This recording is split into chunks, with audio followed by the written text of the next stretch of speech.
Home at 7 by R.C. Sherriff, the part of David Preston is played by Patrick Barr, Janet his wife by Isabel Dean, and Dr. Sparling by James Thomason. The scene is set in the Prestons' house in the London suburbs. The year is 1950. Home at 7.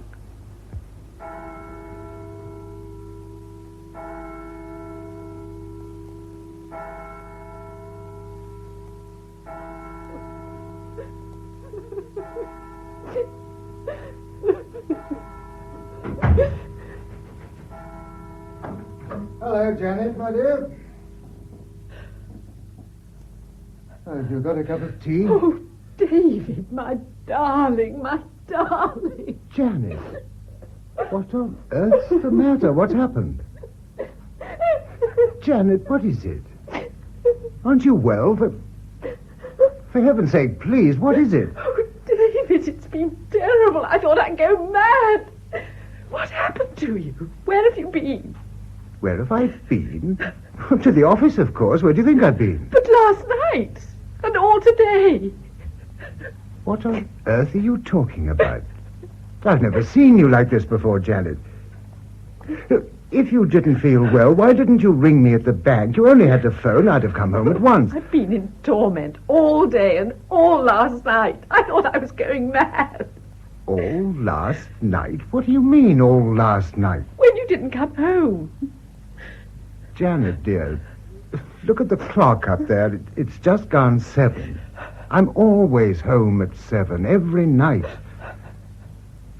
Look, there's nothing for you to worry about. It's just been an ordinary day, dear, just like any other But Monday. today's Tuesday. Monday, darling. It's Tuesday, David. You're tired, Janet. You've got confused. I do know what day of the week it is. It's Tuesday. Yesterday was Sunday. Don't you remember? It rained a little in the morning. It cleared up, and in the afternoon we worked in the garden. After supper we listened to the radio. Remember? Look, I'll just go and make you a cup of tea, dear. You probably had an afternoon nap and dreamt that I didn't come home. But I did. Everything's all right. David. Yes? Just a moment. Well? The evening paper you just brought in. Look, Tuesday. Tuesday. But it's not Tuesday. Darling, we've always understood one another. If you suddenly felt you wanted to go away and be alone for a while, well, that's perfectly all right. I should have understood. But why couldn't you have telephoned and told me you weren't coming home? Janet, something's happened. I don't understand. You must give me time to think, because... Well, I'm sure there's really quite a simple explanation that'll come in a minute. Anybody at the bank could tell you I've been there all day. You've not been at the bank all day. I rang the manager. I had tea ready on this table here at 7 o'clock last night, like I always do. When you didn't come in, I thought you'd missed your train at Cannon Street, or perhaps the train was late for some reason. Then 8 o'clock came, and I was terribly worried, because you've always telephoned me if you're going to be late. Then at 9 o'clock, I couldn't bear it any longer. I rang up the police. You rang up the police? What did you expect me to do? Did you expect me to lock up the house and go to bed as if nothing had happened? The sergeant on duty said he'd inquire at the hospitals and let me know if anyone had been brought in. I sat up in this chair all night, waiting and listening. When the bank was open, I rang up the manager. What?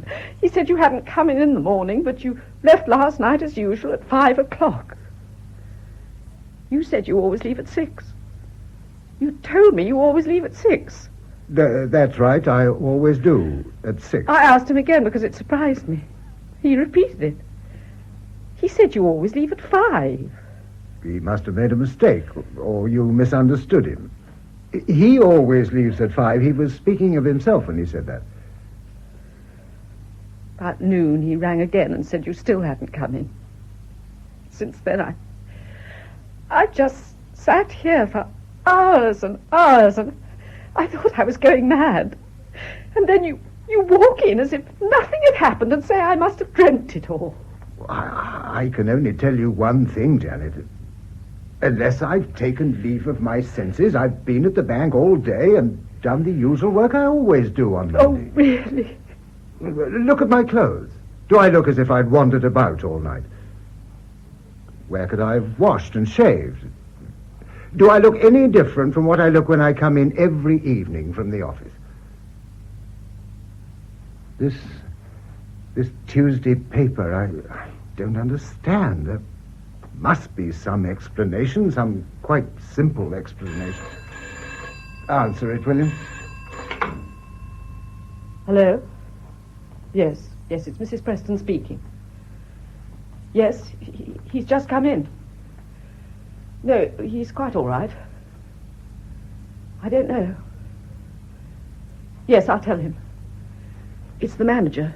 He says you've not been at the bank all day. He'd like to speak to you. Good evening, Mr. Cooper. Yes, I'm quite all right. I don't know. I'd like to talk to you. Well, I really can't tell you anything now. I'll be at the bank early at 8:45 and come and see you in your office. Yes. Yes, good night. I'll get you a cup of tea. Yes, please. Thank you, Janet.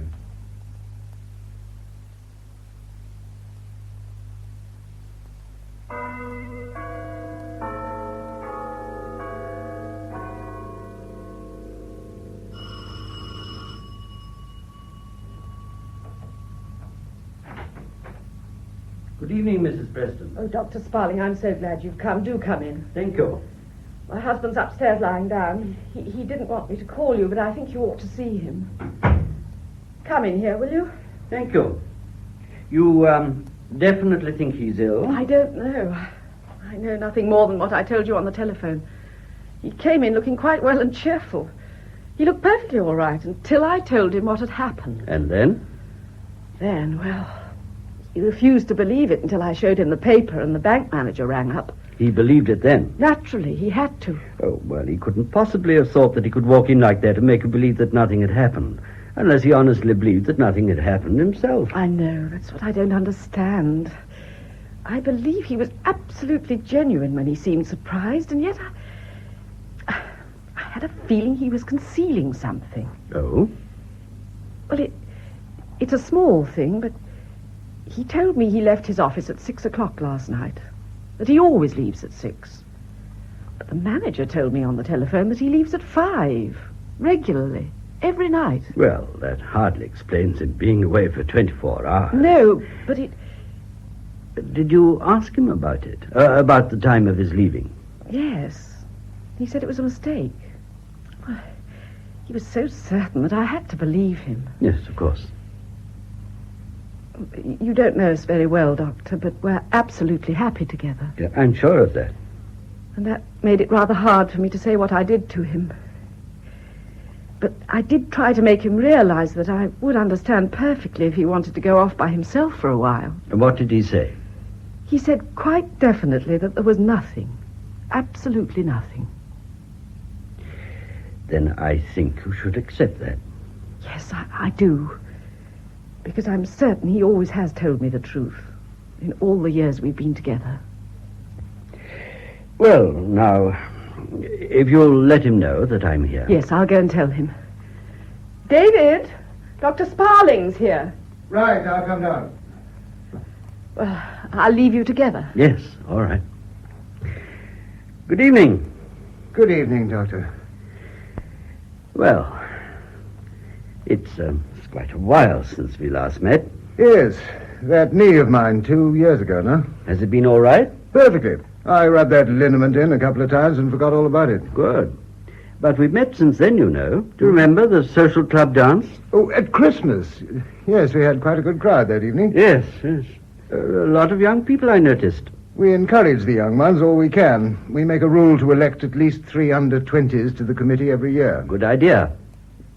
It keeps you pretty busy, treasurer of a big club like that. It does, rather. It takes a good deal of time, but I enjoy it. Well, shall we sit down? Right. My wife told you on the phone what happened? Yes, she told me everything you had told her. As a matter of fact, I knew last night that, something had happened. How? Well, the police rang through to the hospital to ask if anyone had been brought in. I was there at the time. They gave your name, of course. I'm sorry my wife did that. Well, I think she did the only thing possible in the circumstances. Oh, quite, I realize that, but, one doesn't want a lot of talk. No, of course not. But I don't think you need worry. Well, I hope not. Now, I understand from your wife that you left for the city in the usual way yesterday morning. Yes. You came home this evening at your usual time, believing it was the same day, when it was actually a day later. Yes. It's all so queer, Doctor. I got home as I always do, just at 7.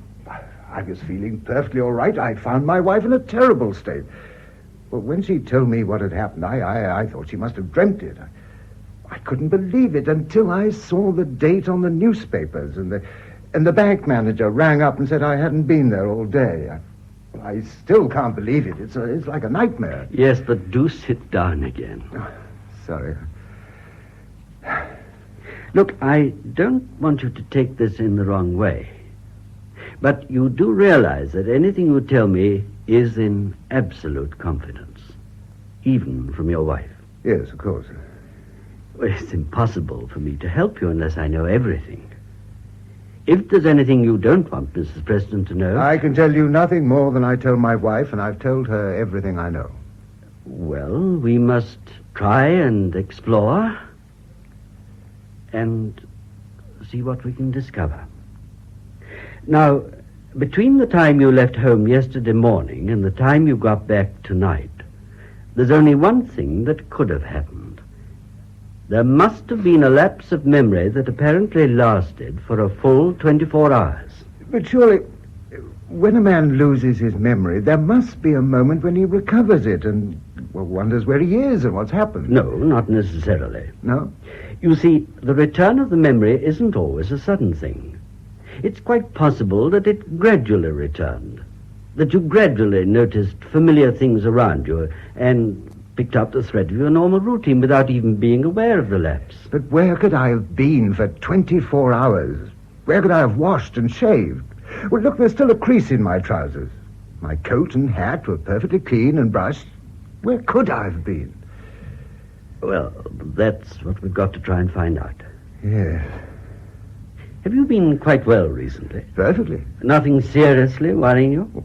Nothing to account for this. I see. Was there anything unusual in your journey to London? Nothing at all. I got to the station a few minutes before the train came in. I met Major Watson on the platform, the president of our social club. We travelled up together and talked about club affairs. The new tennis courts we're laying out in the general meeting next month. I remember that perfectly. Nothing happened at the bank because the manager told my wife on the telephone I was there all day. And you left the bank at the usual time? Yes. You said just now that everything I tell you will be in confidence. Oh, absolutely. Well, there is one thing. It's really such a trivial, harmless thing. It couldn't possibly have any connection with all this, but you must understand that my wife and I are perfectly happy together. I'm sure of that. But everybody's got little things they like and dislike. My wife doesn't like alcoholic drinks. Oh, she's not a fanatic or anything like that. I'm perfectly sure that if I wanted beer or sherry or anything else in the house, she wouldn't raise the least objection, but I respect her feelings about this and don't have them. In any case, I drink very little and don't need them in the house at all, but, well, like a lot of other men, I enjoy a glass of sherry in the evening when I finish my day's work. Oh, so do I, very much. It's been a habit of mine for some while to drop in at a little place and have a glass of sherry on the way to the station every evening. Well, why not? It was just after the war. We were short of staff, and I was working until 7 every night. At 6 o'clock, I used to go out and have my drink and go back to finish my work. It's a little pub in a side street near the bank, run by a brother and 2 sisters, very nice people. Joe's around 40, I suppose, and Ellen's about the same age. Peggy's much younger, under 30, I imagine. I know what you're thinking, Doctor. Oh, no, not at all. Why should I? It's all perfectly harmless, I can assure you. We'd pass the time of day, have a joke or two while I sat drinking my sherry, that's all. Well, then a few years ago, this late work finished, and I was free to leave the office at the usual time, at 5 o'clock. I was rather disappointed to think that this little interlude would have to end. They didn't open till 6, of course. I could scarcely hang about for an hour waiting. So you went round to the side door? Yeah. Well, I used to do that at a pub in Winchester during the war. Well, they live over the premises, and Joe said I only had to go round to the private door, knock, and go in. It was against the licensing rules, but it really wasn't a very serious offense. I suppose it was rather silly not to tell my wife, but I just let her think I still worked at the office until 6. Oh, well, I don't think that's very terrible. I imagine a good many other city men do the same. Why didn't you tell your wife? I really don't know why I haven't. Mainly, I think, because I didn't want her to feel that she was depriving me of something I could easily have at home. Oh, she'd have insisted on getting the sherry in, but I didn't want it in. I liked having it where I do at that time of the evening. I understand. If I suddenly told her now I'd been doing this, she might think it was somehow connected with what happened yesterday, but, well, I'm sure it isn't. You went there as usual last night? I arrived just after 5 and left at 6 in good time to catch my train. And nothing unusual happened? Nothing at all. I just sat there in their private room having my sherry. Then, when we all went into the bar and had a game of darts. I remember 6 o'clock striking from St. Paul's as I said goodnight. Then it all boils down to the next hour. Because normally you'd have been home at 7. Yes. Can you remember how you were feeling on the walk to the station? I was just feeling happy and contented like I always do walking to the station after my sherry. Did you have more than usual to drink that evening by any chance? No, I'm certain of that. 2 is my limit and they never press me. And you arrived at Cannon Street in good time for your train? Yes. There is just one thing. I do remember a curious feeling as I went into the station and looked up at the big clock. Can't exactly describe it, just a vague, uncertain kind of feeling. I remember looking very hard at the clock. So hard that I can see it quite distinctly now. The white face, the big black hands that pointed to 6:15. Now that might be something. And I remember rather a dazed, uncertain feeling as I went for my train. I had to think before I could recollect the number of the platform, though it's always number 5 every night. Or can you remember the journey home? It's such a routine journey. I don't remember any special incidents. Was there anybody you knew on the train coming down? I don't think so. You're not really very sure about that journey, are you? Not absolutely. Sorry, I thought perhaps you'd finished. Come in, Mrs. Preston, do. I'm not disturbing you. No, not at all. That's if Mr. Preston doesn't mind. No, of course. Now come in, Janet, please. Well, I can promise you one thing, Mrs. Preston. Your husband's perfectly well in himself. A case of lost memory is disturbing, naturally. But there's no need to be alarmed. Thank you, Doctor. Mr. Preston, have you ever had a serious illness or accident? No, never. I've always kept very well. What were you doing during the war? At the bank, as usual. I was an air raid warden. You went through some pretty bad bombing? Oh, yes, this was Fly Bomb Alley here, you know. Well, can you remember any especially bad incident? Oh, well... There was that one in Elm Tree Road, David. Yes, I had a narrow squeak that night. A fly bomb came down on a piece of wasteland just behind the houses. I wasn't more than 100 yards away. Naturally, the blast was pretty bad. I wasn't hit by anything, but I was deaf in this ear for a few days. Did you have medical attention? Well, I didn't think it was necessary. I felt all right by the deafness, and that soon wore off. Well, a shock like that can play funny tricks on you sometimes. We've had a lot of it since the war. You know, perfectly normal people can have a thing like this happen without even remembering the original cause of it. It may come from a severe shock like this one of yours, or it may be the result of a long period of strain. You mean there's permanent injury? Oh, no, not at all. Well, it may be a good thing in a way. It may clear the system of a suppressed nervous condition. Once it's over, you're free of it for good. If only I knew when it happened and what I was doing all those hours. I think we're fairly clear when it happened. Are you? Your husband remembers feeling a bit queer at Cannon Street Station. You mean he lost his memory at Cannon Street last night and stayed there until this evening? It's quite possible. Oh, but surely the station master or somebody would have done something. Or you could stay in a big place like that for hours without attracting any special attention. Yes. You may have gone into the restaurant and had supper. You may have gone out to the station and walked back to the city. This morning you may have gone to a barber's shop and had a shave. This evening you may have returned subconsciously to Cannon Street.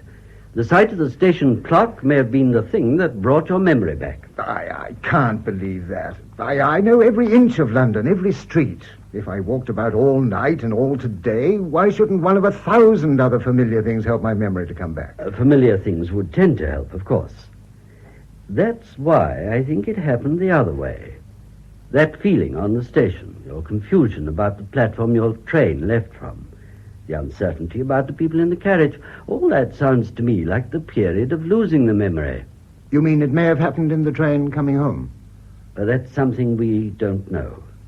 Perhaps after a good night's sleep you may think of some little thing that'll piece the rest together.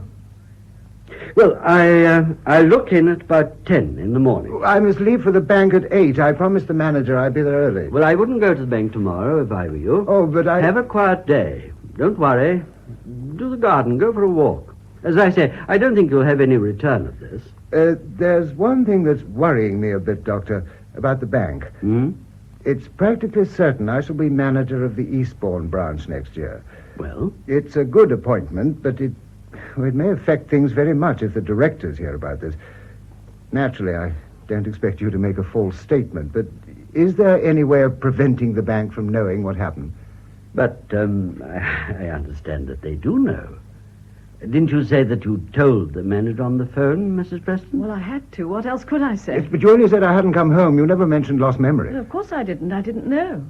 Supposing I said that there was some misunderstanding. If I say I spent the night with friends and my wife had forgotten, or I'd forgotten to tell her. Well, that's entirely up to you. If I'm asked for a certificate, then, of course, I would have to say what happened. Well, I wouldn't need a certificate for 2 days' absence. Could I go to the bank the day after tomorrow? Oh, yes, I think so. I could say I was taken ill at my friends, and by misunderstanding they didn't send the message to the bank, or to my wife. Well, it's no affair of mine what you decide to say. I'm only concerned if I'm asked for a certificate. Well, you won't be. I'll ring the manager in the morning and explain. I wonder if that's the police sergeant. Well, did you ring up to say I'd come back? Yes, just before I rang the doctor.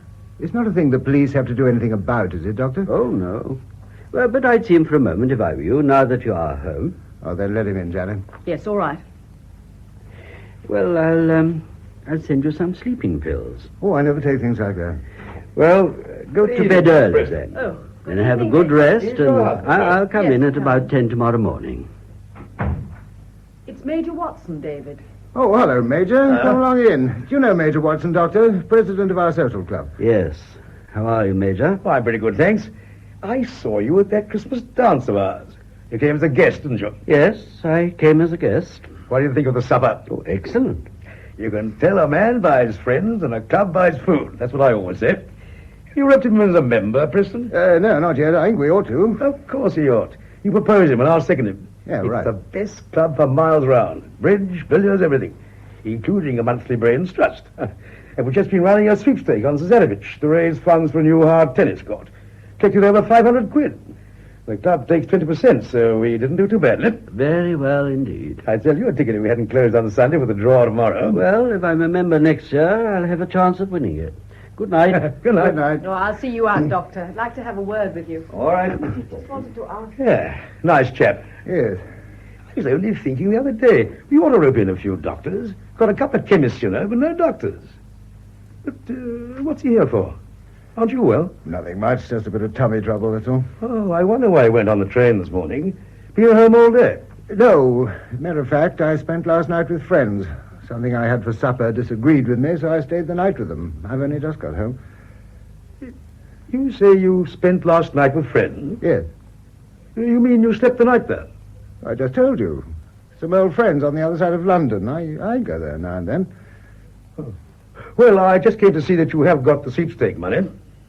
The sweepstake money? You did take it away from the club last night, didn't you?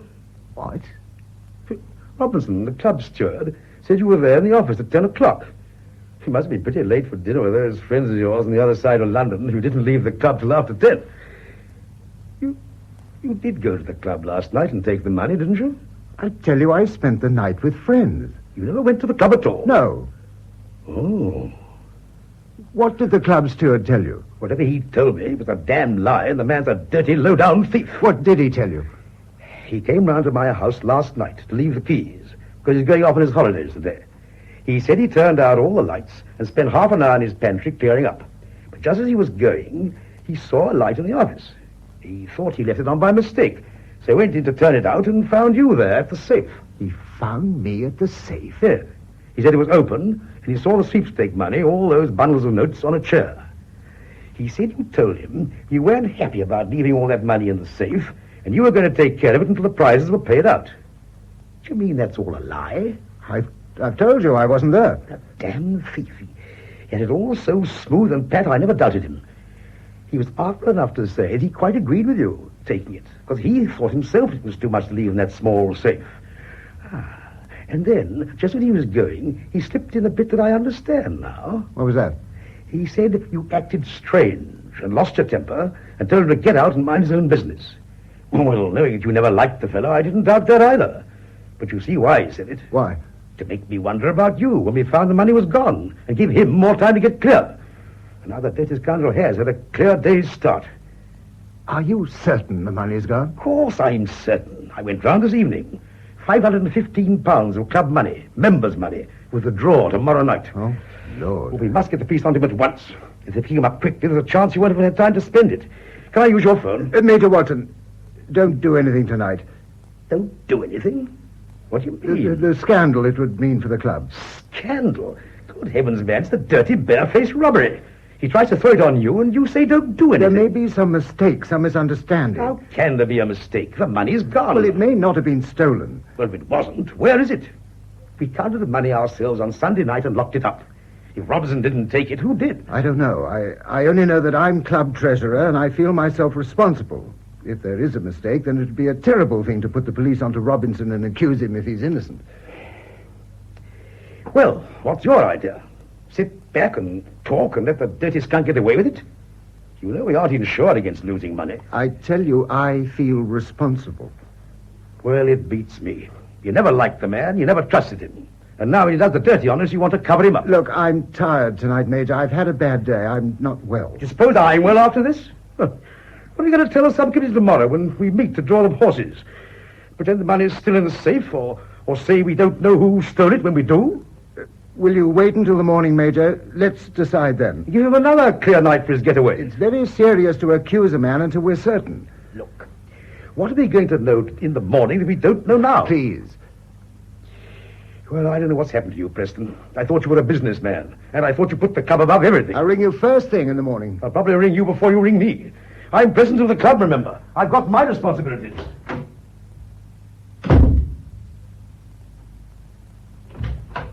David, isn't it terrible? How did you know? I met Mrs. Warren just now when I saw the doctor out. Well, how did she know? It was in the late paper. What was in the paper? But didn't Major Watson come to tell you? Do you mean he hadn't heard? Heard what? They found Robinson, the club steward, this evening in that little wood by the pond on the common. He's been murdered.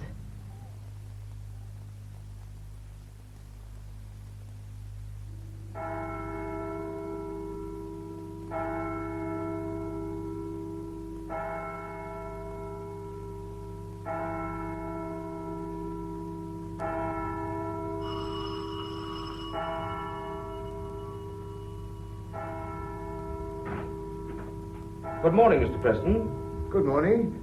I'm Inspector Hemingway. I spoke to you on the telephone just now. Oh, yes, that's right. Will you come in? Thank you. Oh, what a lovely show of those dwarf chrysanthemums you've got out there. Yes, I go in for those. That's a wonderful touch they give to an autumn garden. Well, how do you get such fine colours? Oh, I managed to get a little good manure from the riding school. Not much of the good old stable stuff about these days. No, I'm afraid there isn't. You know, down my way, the milkman still comes round with a horse and cart. And the people with gardens all wait with pails and shovels, hoping for a bit of luck. Well, that's one way. The trouble is, horses are so regular in their habits that the same man gets it every morning. May I sit here? Yes, of course.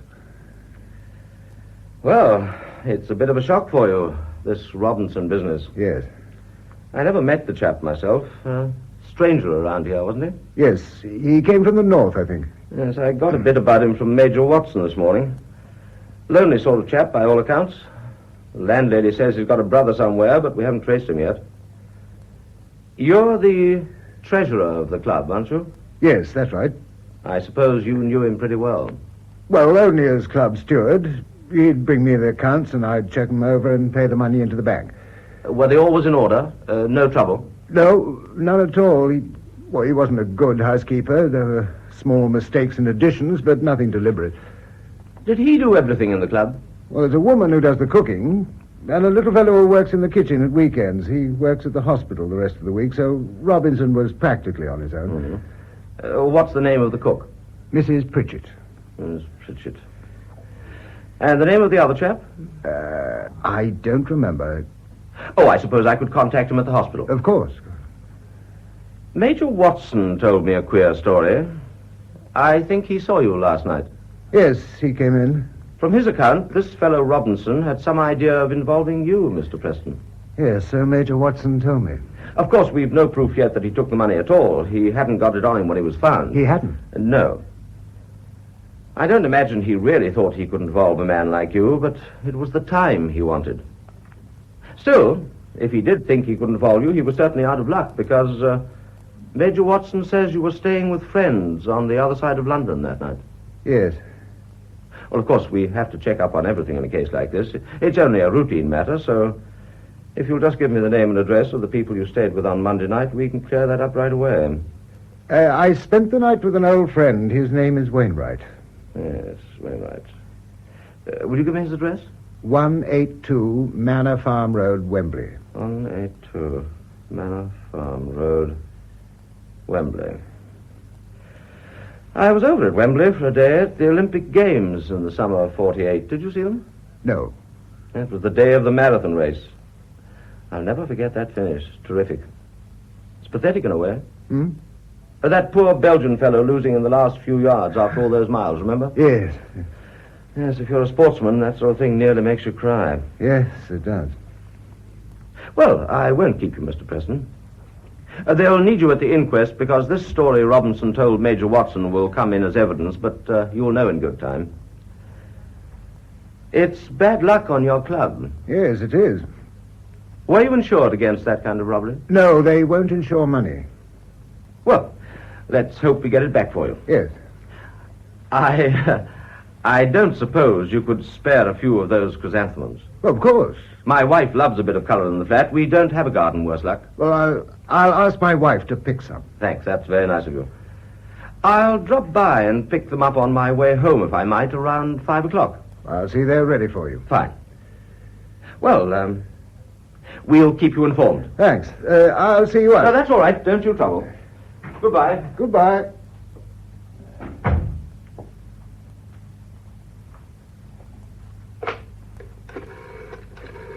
What did the inspector say? I'll tell you in a minute. Who are you ringing up? Please, Janet, I can't talk if you're here. I'm sorry. I promised the inspector some chrysanthemums. Would you go out and pick him some? Everything's all right, then? Yes. Now run along, please. All right. I'm going. Hello? Hello, I want to speak to Mr. Wainwright, please. What? When did he go away? Last Saturday. Well, I must get in touch with him. It's very urgent. But you must know what hotel he's staying at. I see. No, there's no message. Goodbye.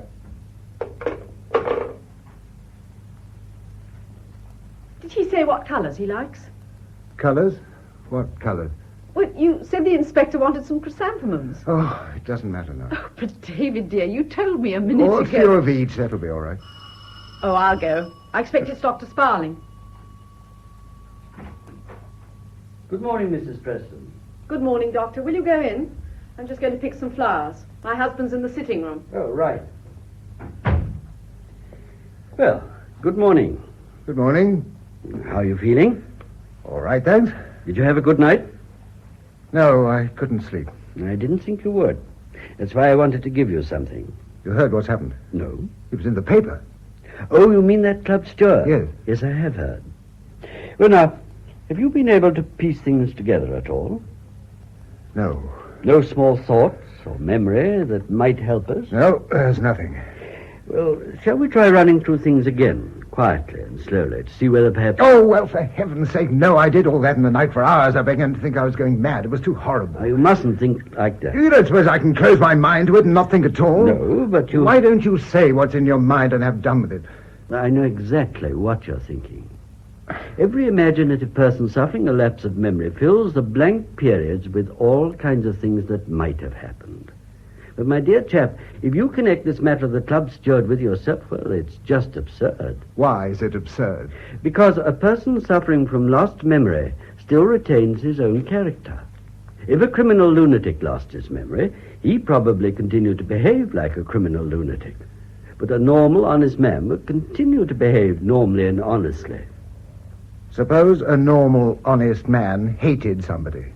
Wouldn't he go on hating that person subconsciously when his memory had gone? Yes, I imagine he would. But you didn't hate this man, Robinson. I did hate him. You did. How can I explain it? From the day he came to the club, I disliked him. I opposed his appointment because of that, and I'm sure he found out I opposed him. What made you do that? Well, how can I say? I've never had any bad feelings for any man in my life except for him. Partly, I think it was because I enjoy the club so much. I helped to found it, and I liked its pleasant, friendly atmosphere.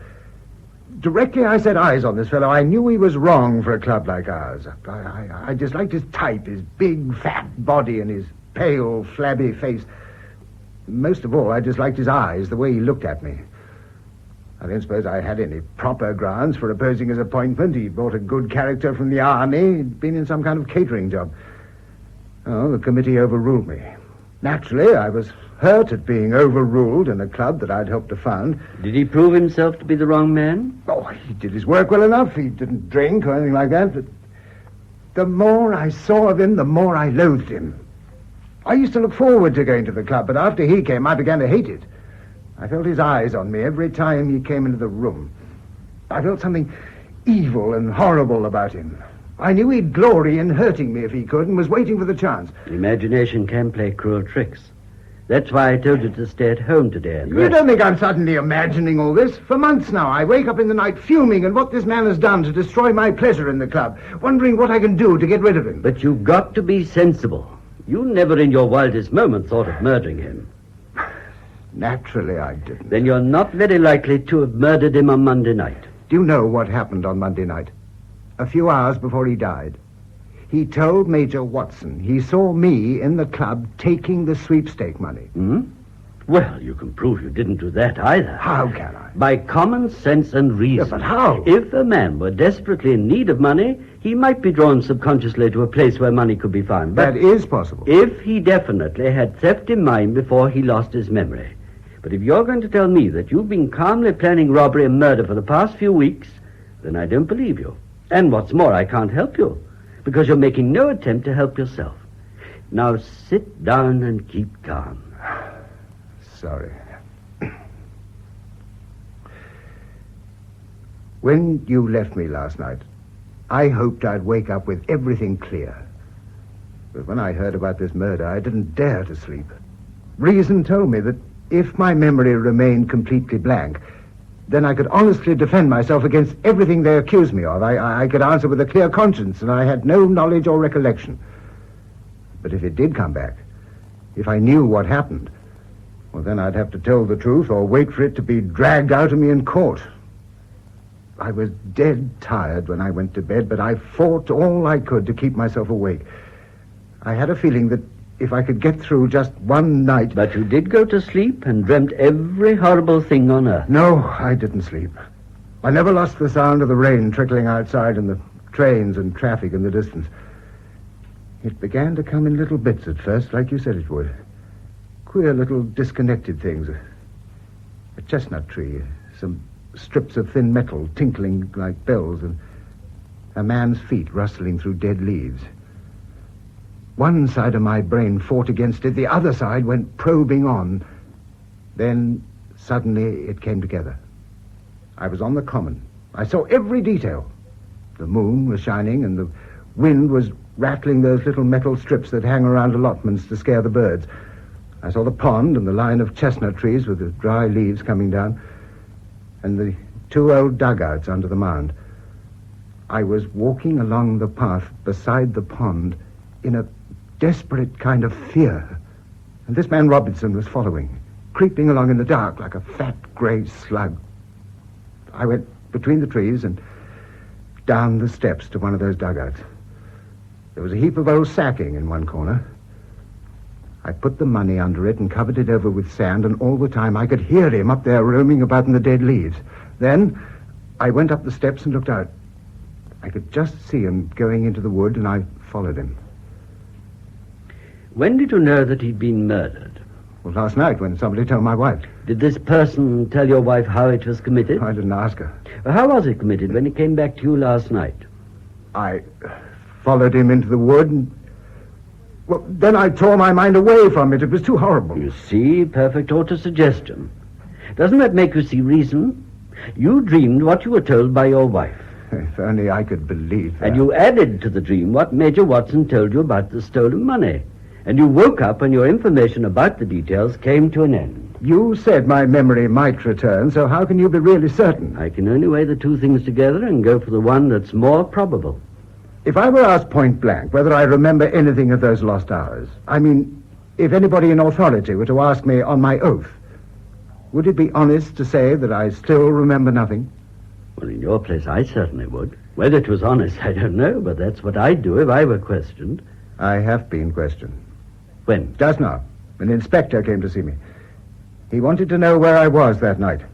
You see, I told Major Watson I spent that night with friends. He told the police, and they came to ask me the name and address of the people. Well? I couldn't very well go back on what I told the Major, could I? If I'd gone back on what I'd told him and said I'd lost my memory, I might just have asked to be arrested. What did you tell him? I told him I spent Monday night in Wembley with a man named Wainwright. He's my best and oldest friend. I knew if I rang him up and asked him to tell the police if they inquired that I was with him that night, he'd do it without question. Did he agree to that? A caretaker answered the phone. Wainwright went off on a motor tour on Saturday morning. Oh, I'm afraid this is rather serious. What do you think I ought to do? Nothing until you've had proper advice. No, I think a solicitor would know the right thing to do. I haven't got a solicitor. Do you know anybody? Well, most people around here go to Mr. Petherbridge. I've never met him. They're an old family firm. They've been here for years. It's all to the good to have somebody who knows the local police and the way to talk to them. I'll drive round and see if I can get him.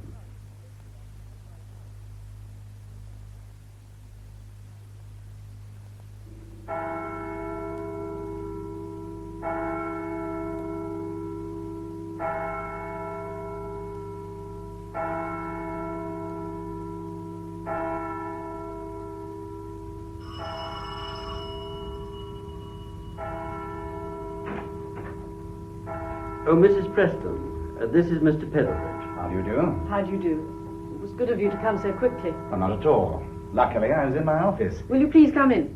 Thank you. This is my husband, Mr. Petherbridge. How do you do? How do you do?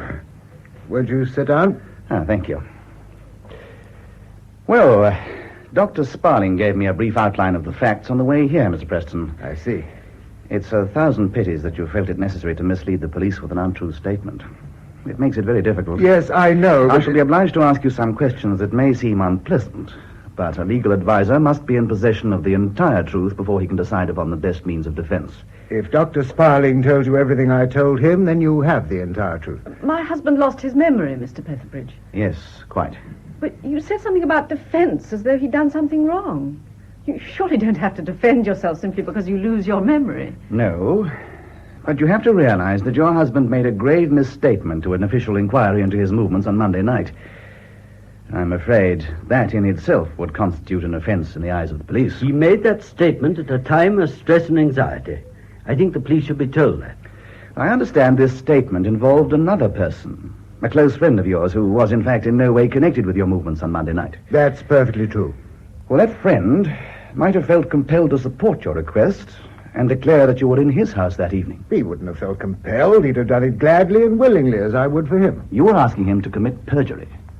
If he'd been at home, and if he'd agreed, then he might easily have found himself committed as an accessory after the fact.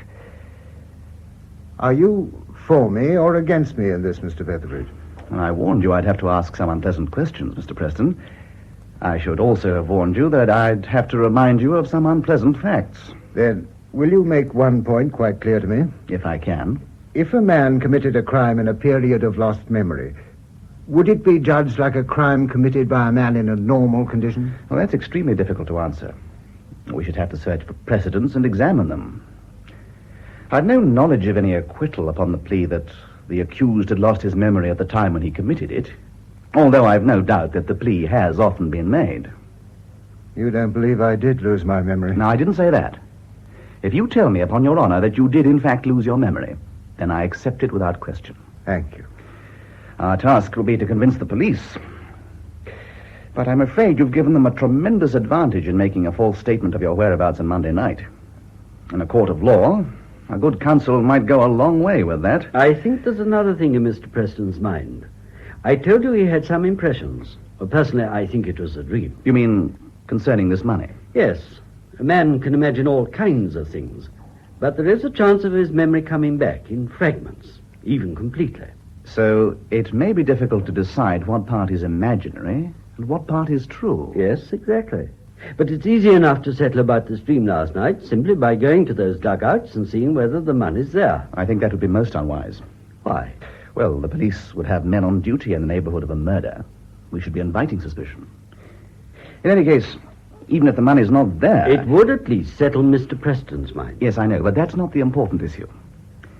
A dream which turns out to be imaginary is no proof of a man's innocence. Definite clues are the factors that really count. Mr. Preston, is there any personal property that you can't account for?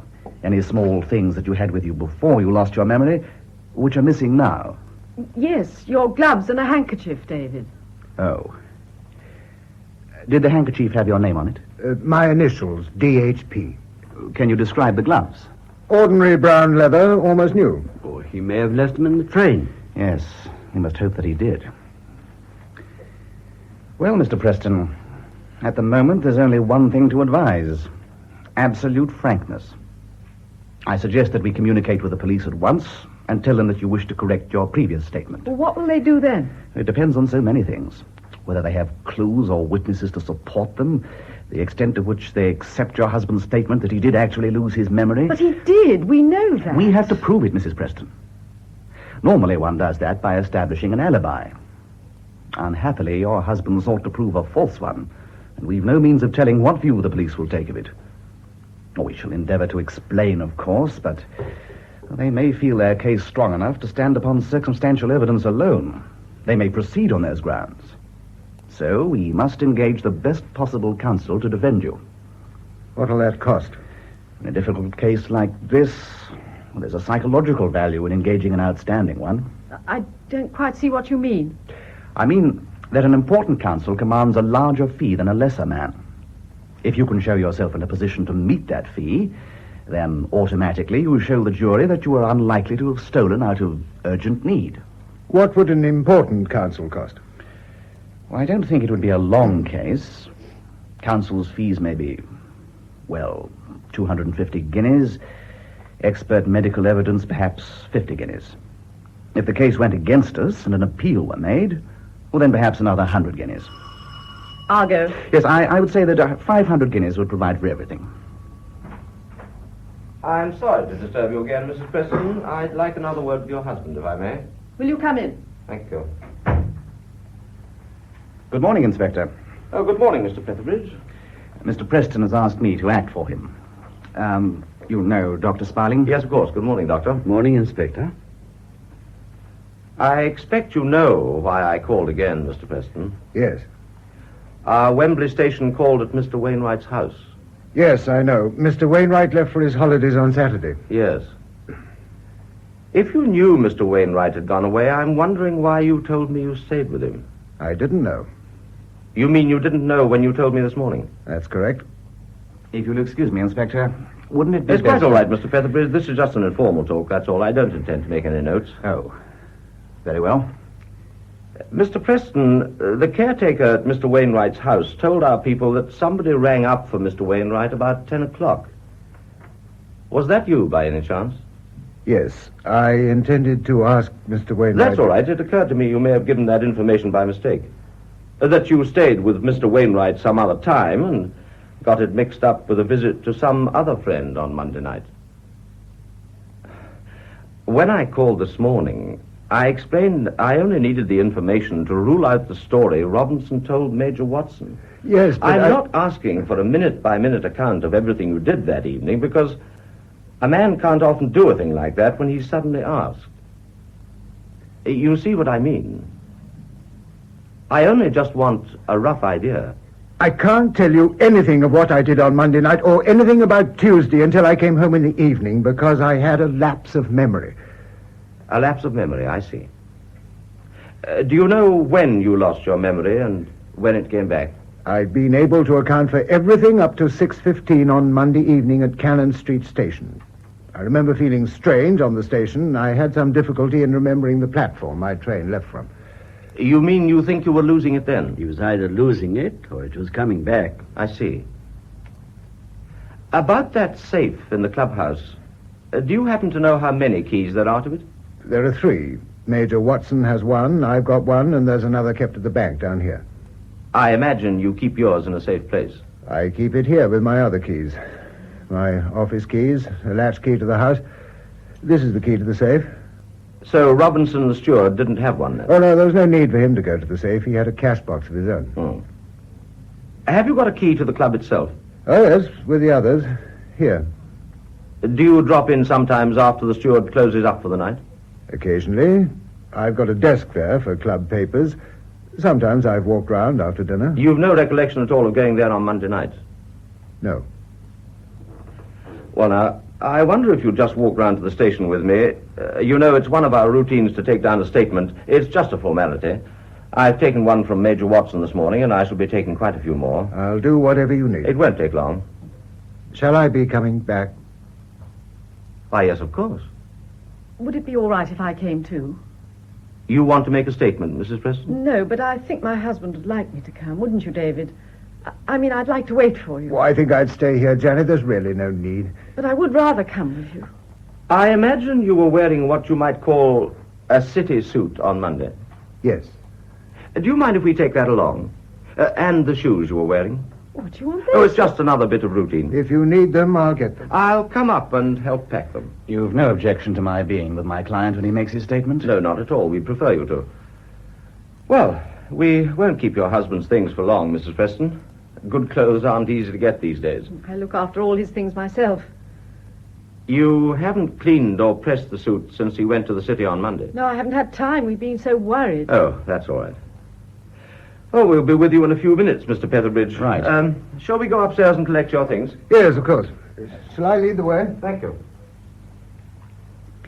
Mr. Petherbridge, Yes, Mrs. Preston. about the fees that you mentioned just now, I'm wondering, if I were to pay them myself, could you do anything to prevent my husband from knowing?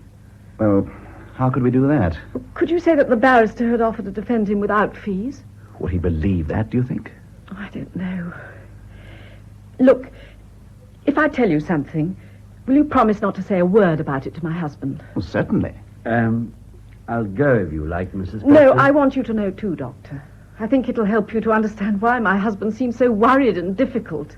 Very well. You see, for a long time he's been terribly in need of money, although I only knew about it last week. Oh? His father was an agent who travelled round collecting money for his firm. And then one day he couldn't pay. I believe it was betting. They were going to have him arrested, but David said that he'd pay back every penny his father had taken. I see. First of all, he sold an insurance policy, but that wasn't nearly enough. So he borrowed some from friends, and the rest he got from a moneylender. Gradually, he paid back all his friends, but the moneylender kept adding expenses and things, and now it's nearly double what it was to begin with. You say your husband only told you of this last week. No, he never told me. But you said that... Yes, I saw a letter. I went to a drawer in his desk for something, and I couldn't help seeing it. It was a horrible letter. From this moneylender? Yes. It said if all the money wasn't paid in a month, he'd tell my husband's bank and then get them to stop it out of his salary. I had to speak to him about it. You see, I've got a little money of my own, an annuity I bought with a legacy. I wanted to sell it there and then, but he was furious. He said nothing would make him use my money. If the police happen to ask for any statement, Mrs. Preston, I think you'd be well advised to say nothing whatever about this. Oh, I wouldn't dream of telling them. David would never forgive me. But you do see why we must pay those fees without my husband knowing. He couldn't hope to pay himself. He'd rather not be defended at all if he knew that it came from my money. Yes. My own charges will be purely nominal, but, well, we must face the fact that counsel will require a fee. Oh, I'll never believe that David did this terrible thing. They haven't said so, Mrs. Preston, and it's possible they never will. But they think it. I can see that. If they don't, why does the inspector want to take away his clothes? They do that to criminals. It's horrible. It's something they always have to do. I'm sure he'd like me to go with him. Do you think I could? Of course. Well, I'll give you the annuity papers tomorrow. You will get the best possible man, won't you? You can rest assured we'll get the very best. Thank you. I'll go and put on my things. You know, Dr. Sparling, it's a very difficult position. Yes, it certainly is. Hello, who can that be? Can you see through the window? Yes. It's Major Watson. Ah, well, I'll go and let him in. Oh, hello, Doctor. I came along to see Preston. Well, you can't see him now. He's with the police inspector upstairs. Oh? Why upstairs? I think you'll have to see him some other time. Well, it was about the club account books. You see, he keeps them here on his desk. Well, you better speak to Mr. Petherbridge about that. Oh, hello, Petherbridge. Hello, Major. You know, I don't think it would be wise to touch anything without police authority. But it's about our sweepstake. Preston's got a list of members and what they pay for tickets.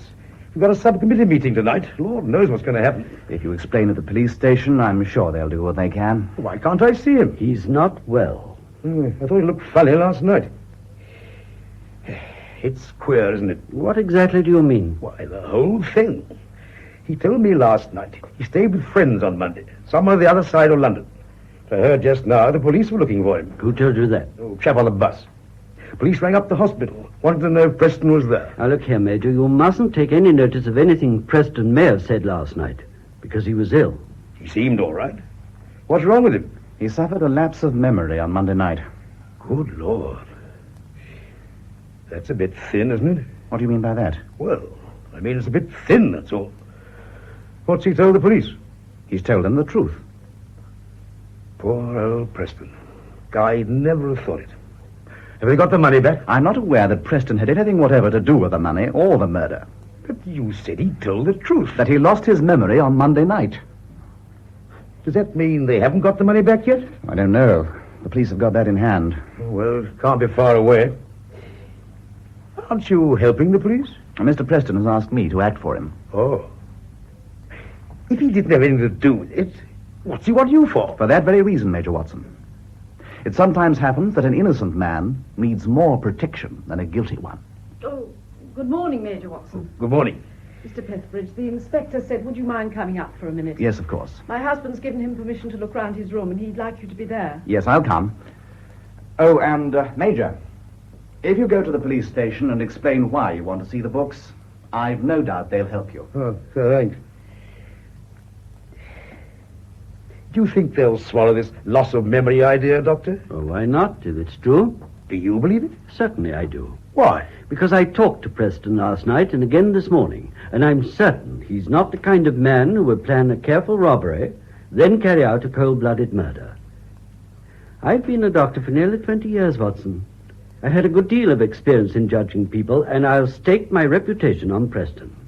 You mean he really did lose his memory? I told you so. But could a fellow do all this when his memory was gone? It's possible, but I don't believe he did. How would they call it? Insane or something like that? Look here, You're an old friend of his, aren't you? I've known him 10 years or more. I pulled him in when I started my club. Then I should have thought that you would want to help him all you can. I don't want to make it worse for him any more than you do. But I'm president of the club, and I've got to see that money back. Why are you so convinced that he took the money? Well, it's bound to come out, so why shouldn't I tell you? First of all, Preston was hard up. He'd borrowed money all round the club. I lent him 50 quid myself. Yes, but he paid you all back. Oh, he paid us back. In time. Well, then. I never knew a fellow get clean out of debt once he started borrowing. You're a man of the world, Doctor, you know that. Another thing, he hated the club steward. Yes, I know that. You do? Yes. Do you know why? No, I don't know. But Preston was always bringing up piddly little complaints and trying to get him sacked. And here's another thing. That safe of ours wasn't opened with a key. It was broken open. If Preston had his own key, why do that? Well, you don't have to be Sherlock Holmes to work that out. He broke it open because he had a key and Robinson hadn't. Oh, really? It was a smart job, too. I never suspected anything, but he hadn't touched the lock. He'd taken away a side panel. The side panel of a safe? Well, it's more strong box than a safe. It only needed a screwdriver and a bit of patience. The police showed me this morning how it was done. I wasn't too happy myself about putting all that money in it, but Preston disagreed, said it was okay. And he knew that Robbins was off on his holidays on Monday night. See? I don't see anything but a few chance things that might happen any day to anybody. I didn't see Preston's face when I told him Robinson had been round at my house. Men don't look like that about chance things. What did he say? Nothing at first. And then he pulled out that story about staying Monday night with friends. When I thought I was going to the police about the robbery, he pretty nearly went down on his knees to stop me. But, my dear man, if he was at the safe and Robinson caught him there, then why let Robinson come round and tell you about it before doing anything? He didn't know Robinson was coming round. That's why. Now, put yourself in his place and see what you'd do. You arrange to plant a robbery on somebody else, and the very man you're going to plant it on catches you red-handed. You tell him a yarn about taking care of the money yourself. He goes off. But you don't know whether you convinced him or not. Then you remember you've broken the damn safe open to make it look as if he'd done it. All right so far? Perfectly. Okay. You're in a hell of a jam. You know Robinson's going home to get his bag and take the train to London. You know where he lives, and you know the path he'll take to the station across the common. How is the murder done? Knocked on the head from behind. Battered in. Why are you saying all this against Preston? I'm not saying a word against him. I'm giving you plain facts. Yes, it looks bad for Preston. But then if you tie a lot of chance things together and throw in a bit of imagination, it might look just as bad for others. Even for you. For me? That's rich. Oh, why not? Supposing you wanted money. Well, you knew where it was just as well as Preston did. What proof have you got that Robinson ever came round to your house that night at all? Was there a witness? My wife was there. In the room? She'd gone to bed, but she would have heard the bell. Well, that's easy. You could have gone outside and rung the bell yourself if necessary. You see, we've only got your word that Robinson ever came round and accused Preston. Supposing you broke open the safe because you have a key. You said yourself it only needed a screwdriver and a bit of patience. At first, you mean it to look like an outside burglary, but Robinson catches you red-handed. Anything wrong with that so far? Quite a bit. I was at the pictures all Monday evening. Only got in a few minutes before Robinson called. Can you prove it? Did you go with anyone? My wife doesn't like the pictures. I always go alone. You see? No proof you were at the pictures. No proof that Robinson ever called. You kill Robinson to keep him quiet. Then you think of Preston. You know it's common knowledge in the club that he disliked Robinson, and you knew he borrowed money. You also know that he's a quiet man who spends most evenings at home.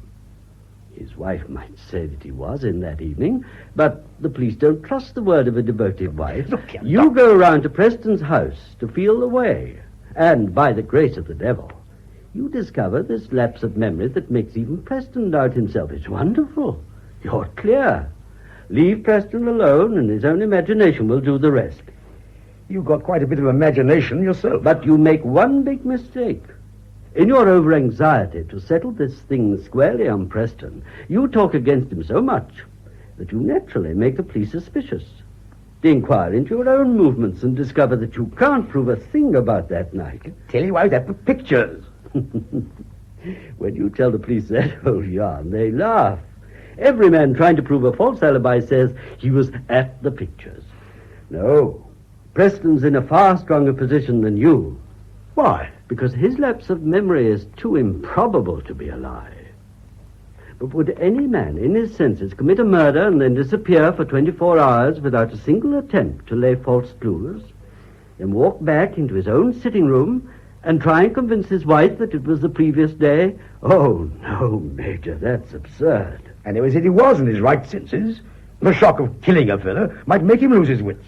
Then he wouldn't remember a thing. No, I don't think so. The shock might bring his memory back.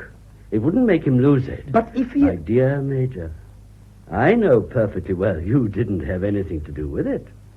I'm only saying how easy it would be for an innocent man to bring suspicion on himself by trying to incriminate another one. I never said I wanted to. I know. I was just talking generally, that's all. Well, I'll be along down to the police station about those books. All I want is to get that money back. I'm sure you'll get it back. Well, I sincerely hope so. I most sincerely hope so.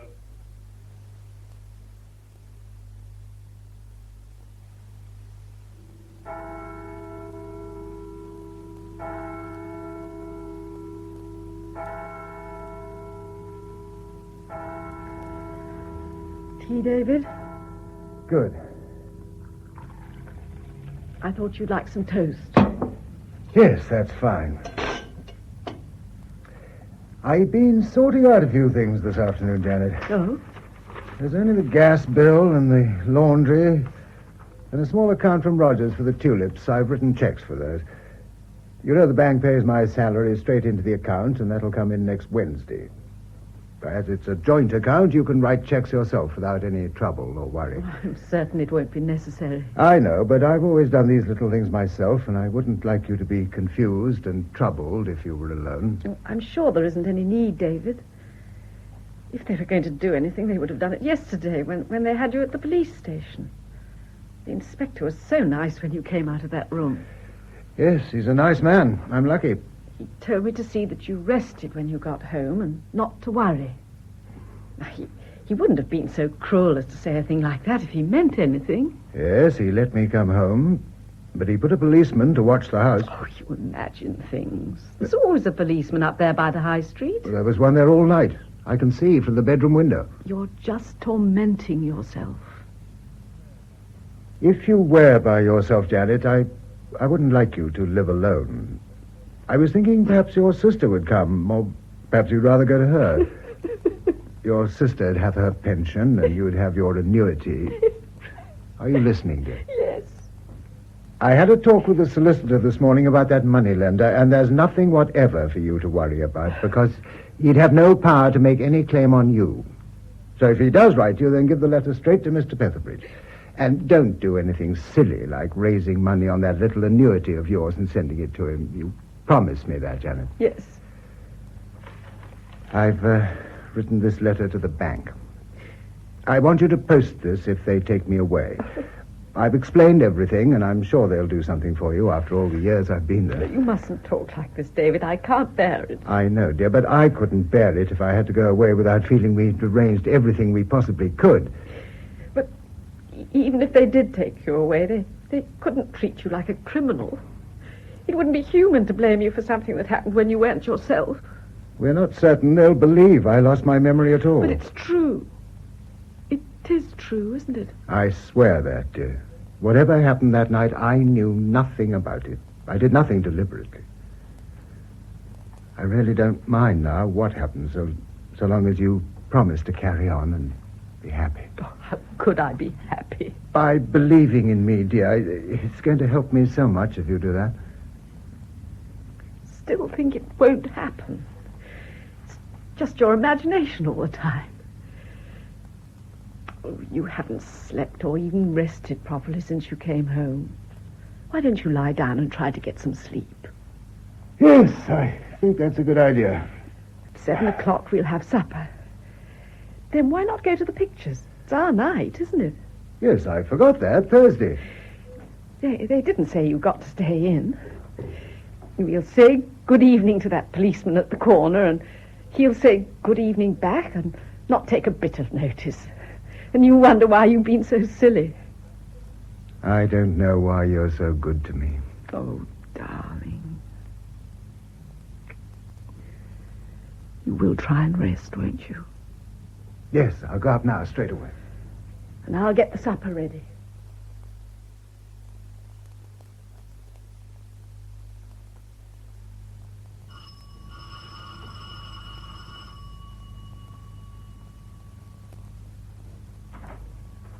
Oh, good evening. Does Mr. Preston live here? Yes. Are you Mrs. Preston? Yes. Well, could I speak to Mr. Preston, please? Well, he's resting. I can't disturb him now. But it's about this trouble, this murder. Oh. Are you from the papers? No, I'm not. I'm a friend of Mr. Preston's. Oh. Oh, you better come in. Thank you. You see, I'm really quite an old friend of Mr. Preston's, and I thought I might be able to help him. I think I know most of my husband's friends. Oh, yes, I expect you do, but I don't suppose Dave ever told you about me. Dave? Oh, I'm sorry. He always let me call him Dave. Is he in trouble about this murder? I mean, really in trouble? Because if he is, I think I can help him.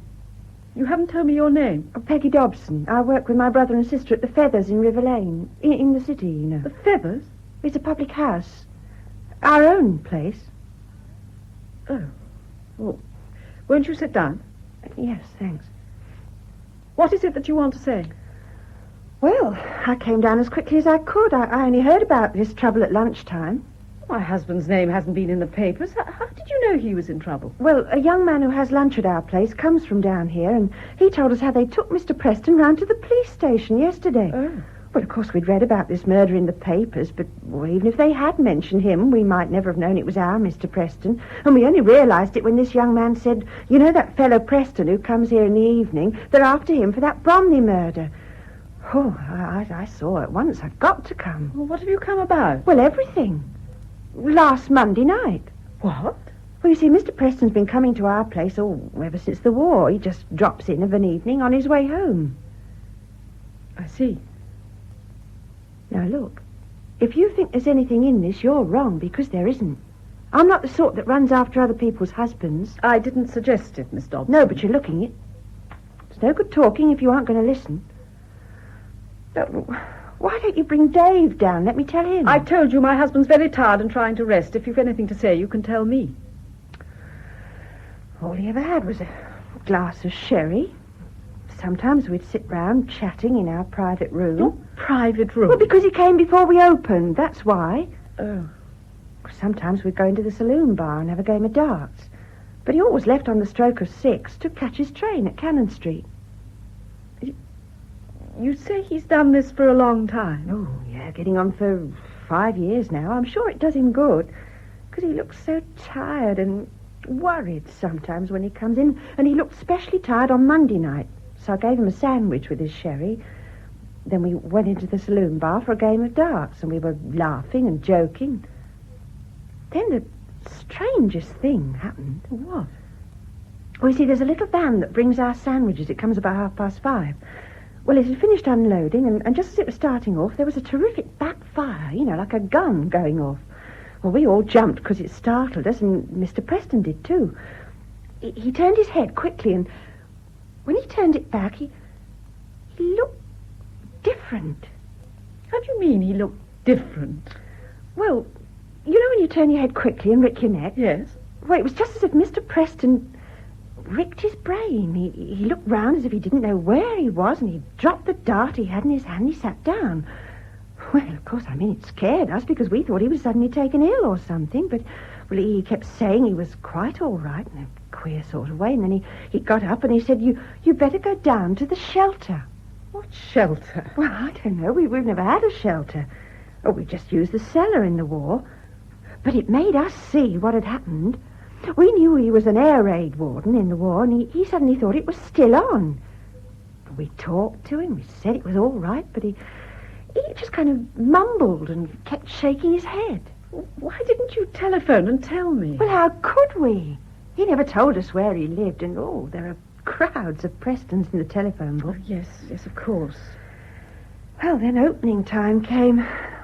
Oh, we couldn't have him sitting there in the bar looking so queer, so my brother Joe took him up to the spare bedroom, made him lie down. After a while, he dozed off. When the bar closed at 10 o'clock, we all went up, all three of us, and we sat round talking and wondering what we ought to do. Well, you could have sent for a doctor. We did think of that. We even thought of the police. You see, he didn't have anything to help us. He got no identity card or letters or anything, and he was sleeping so peacefully, we thought we'd better wait and see what happened when he woke up. I see. But Joe and I looked in twice during the night, and he was still sound asleep. But he woke up quite easily when I took him a cup of tea in the morning. Still very funny, though. Still didn't seem to know where he lived or the place where he worked. Oh, poor David. Yeah. He washed and shaved himself with Joe's razor quite naturally, but his mind was still all mixed up in the war. He kept saying it was a quiet day with no alarms, and then he'd say, listen, here's one coming. You see, he was thinking of the fly bombs all the time. Yes, of course. We gave him some breakfast and we made him stay quietly in his room, but Joe said if he wasn't any better by the evening, we'd have to tell the police. Well, you knew that his bank was quite close. Why didn't you tell them? We didn't know. But surely... Oh, of course, we knew he worked in a bank, yes, but we didn't know where.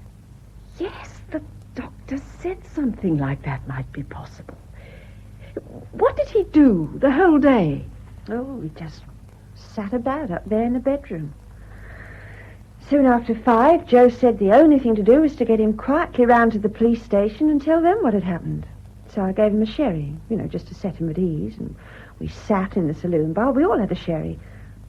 And suddenly, he began to change. He looked puzzled and restless, and then he sort of braced himself up, and he said, aren't we going to finish our game of darts? Now, you see, we were sitting round in the same place at the same time of evening, drinking sherry just like we did the night before. Yes, I see. Well, he stood up and he took one of the darts, and he said, come on, what are we waiting for? Oh, we didn't know quite what to do at first. And then St. Paul's began to strike 6, and he said, good Lord, 6 o'clock, it's time I went. Well, of course, we hated the idea of him going off like that alone. But he looked so ordinary and natural when he got his coat off the peg that we almost thought we were the queer I ones. just remembered something, Janet. Hello, Dave. Peggy. Why did you come here? Well, I heard you were in trouble. How did you know? A young man who comes from down here said the police had you round yesterday. Janet, Miss Dobson works with her brother and sister at a place where I drink a glass of Well, sherry. of course, we read about this murder, and I we should thought... have told you, Oh, Janet. don't worry about that, David. Listen to what Miss Dobson has to tell you. So at once I've got to find out where you lived and come down and help you. How can you help me? Miss Dobson says you spent the whole of Monday night with them. You stayed the whole night at the Feathers, Dave. Now, directly I tell them that, they can't go after you anymore. That I left your place at 6 o'clock when St. Paul's was striking 6. But that's it. You didn't. I mean, not on the same day as you came in. You didn't come out until the murder was all over. I came into the Feathers just after 5 on Monday evening. I left at 6 o'clock, while the clock was striking. The police know that. The police never came near our place. How can they know? Because I told them. Everything I remember, just as it happened. Janet, I came down to tell you something.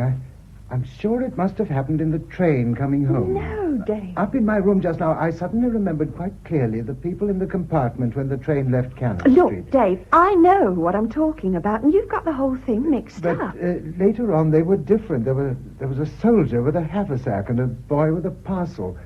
It seemed to be a different train. Well, the doctor said that might have happened. I may have got out of the train before it got to Bromley. How can you get off a train if you never got on it? Now, it doesn't matter what you say or think. Directly I've been and told the police your worries are over. Do the police know you've come here? Not yet, but they jolly soon will. You know what it'd mean if you went to them, how serious it'd be. You're not a child, Peggy. You realize the consequences. Look, you don't understand what happened to you, and you're not trying to understand. I want you to go home now. Oh, Dave, Don't think can't I'm you not grateful. You came to help me, and you have helped me. More than I can ever say. I shall always... Oh, that'll probably be the inspector. I'll go. I think I better go upstairs again. Dave, surely you... Peggy, do please go home. Good evening, Mrs. Preston. Is your husband at home? He's just gone upstairs. But I want you to hear what this young lady has to say. Oh, I expect you're Miss Dobson. That's right. I heard you'd come down. I've been having a talk with your brother and sister at the Feathers this afternoon. Oh, you have you? Yes, Mr. Preston told us yesterday he called in at the Feathers that night, but, you know, he was so definite about leaving at 6 o'clock that it rather put us off the track at first. Well, Mrs. Preston, I'm sure it must be a relief to you. Relief? We never really thought your husband was involved. What? Oh, the thing that had been puzzling us was the coincidence of someone trying to plant a robbery on a man the very night he's missing from home. Well, we've got a few things to clear up, but as far as Mr. Preston's concerned, there's nothing more to worry about. It's perfectly all right. Oh, so it's perfectly all right, is it? You think you can walk in here smiling and everything's all right?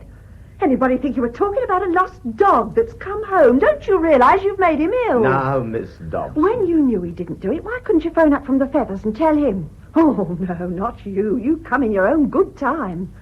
All you fellows are good for is hanging around our place at night, seeing that nobody has a glass of beer after time. Oh, I'm sorry, Mrs. Preston. Oh, that's all right, Miss Dobson. I agree. Yes, well, I'll go now. I do hope you'll be all right. Do you want me for anything else, Inspector? No, there's nothing, thank you.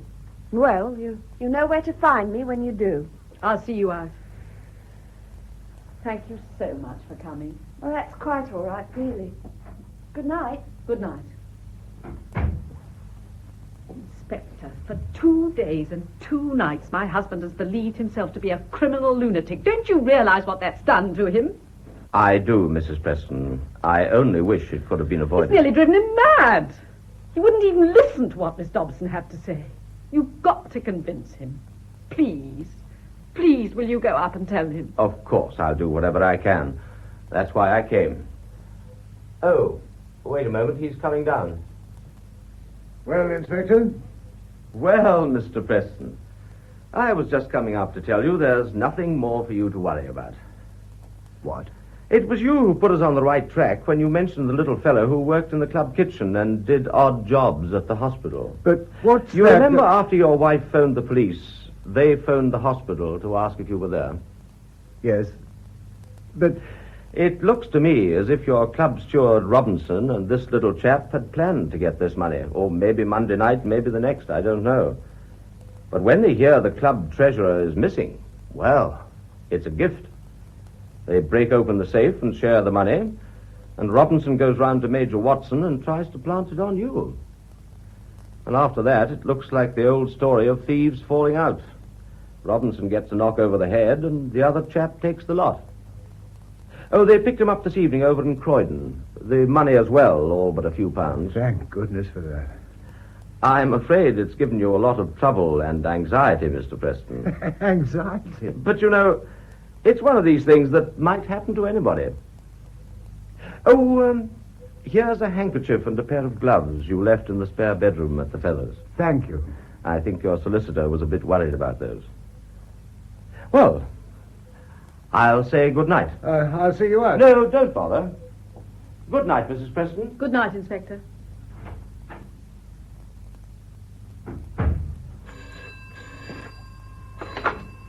Hello?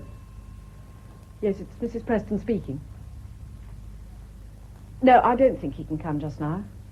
Later on, perhaps. Oh, well, wait just a moment. It's Major Watson. You don't want to speak to him, David, do you? Yes, I'll speak to him. Good evening, Major. Yes, it's good news, I've just been told. Why, of course, Major. I knew you never thought that. Oh, yes, by all means, draw the horses. Why not? 8 o'clock tomorrow evening. I'll be there. Yes, I'll bring the books. Good night.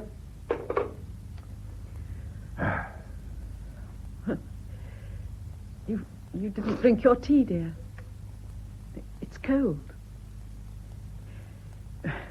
Well, I'll make some more. Thank you, dear. Tomorrow we'll put the tulips in. And in the afternoon we'll go for a walk in the park. Oh, David, it's so wonderful. You're home. You've had a terrible time, Janet. I'm afraid I didn't help you very much. But I'm going to try. I'm going to try. Oh, David. David.